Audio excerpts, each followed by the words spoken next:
বন্ধুরা, কেমন আছো তোমরা সবাই? আশা করি সবাই খুব ভালো আছো। আজকে আমি রিভিউ করতে চলেছি অ্যাপোলো ফার্মেসির রোজ ওয়াটারের। এটা হচ্ছে অ্যাপোলো ফার্মেসির প্রিমিয়াম রোজ ওয়াটার। এটা ইনহ্যান্স ন্যাচারাল গ্লো দেয়। প্রথমেই কথা বলবো এটার প্রাইস আর কোয়ান্টিটির ব্যাপারে।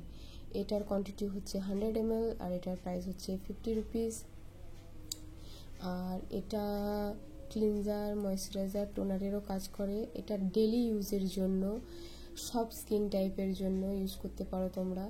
আর এটা শীতকালেও ইউজ করা যায়, সেটা হচ্ছে গ্লিসারিনের সঙ্গে মিক্স করে ইউজ করা যায়। আর এটা মুলতানি মাটির সঙ্গে ইউজ করতে পারো। আর এটার প্যাকেজিং খুব সুন্দর, এখানে একটা ঢাকা দেওয়া আছে। এটাতে খুব কিউট একটা ঢাকা দেওয়া আছে, খুব ছোট্ট মতো। আর এটা প্লাস্টিকের একটা বটল, এটা চাপ পড়লে বেরিয়ে যাবে না। এটা পার্সেও ক্যারি করতে পারো, কোথাও গেলে নিয়ে যেতে পারো। খুব ছোট একটা বোতল, দেখতে পাচ্ছ হাতের মধ্যে এসে যাচ্ছে, ছোট একটা বোতল।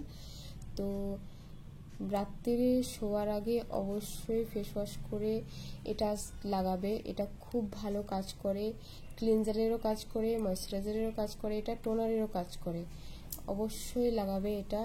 আর এটা খুব সুন্দর একটা প্রোডাক্ট, আমার তো খুব ভালো লাগে এটা, আমি খুব ইউজ করি এটা। রাত্রিবেলায় ফেস ওয়াশ করার পরে আমি ডেলি ইউজ করি। খুব সুন্দর, আর স্মেলটাও খুব সুন্দর। রোজ ওয়াটারের স্মেল আমার খুব ভালো লাগে। তো যদি ভিডিওটি ভালো লেগে থাকে তাহলে একটি লাইক করবে। Bye bye.